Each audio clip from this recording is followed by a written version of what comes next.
Dream girl.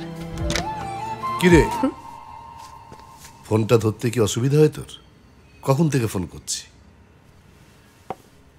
আচ্ছা তুই তো জানিস কাজে থাকলে পরে ফোনটা ধরতে পারি না, আর তোকে তো অ্যাড্রেস পাঠানো আছে।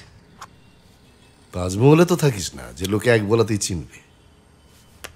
তোদের থেকে তো ভালো থাকি। ইয়া আমি বরং কেকটা নিয়ে আসি। দাদা বসুন। কেক? কিসের কেক?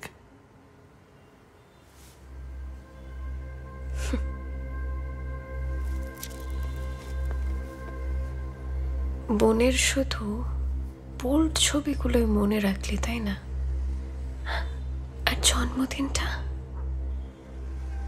সেটা বেমালুম ভুলে গেলি। তোদের আমার ছবি নিয়ে এত সমস্যা তো ঠিক আছে, আমি এ বাড়িতে থাকবো না, আর আমি আসিও তো এ বাড়িতে আমার বুড়ো বাবাটার জন্য।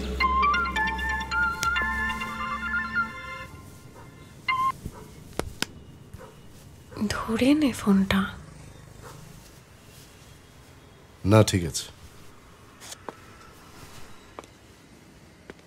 বাবা কেমন আছে রে?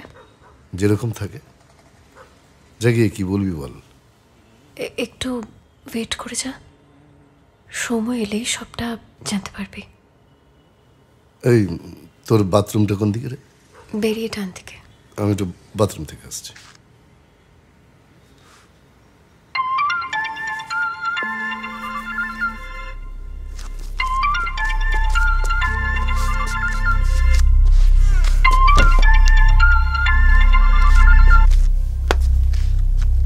বারবার ফোন করছিলে কেন? কিছু হয়েছে? আরে দাঁড়াও, সবে তো এলাম। এত তাড়াহুড়ো করলে তো হবে না। শোনো, এই বাড়ি বিক্রি না হলে কিন্তু মেয়ের ভবিষ্যৎ অন্ধকার, বলে দিলাম।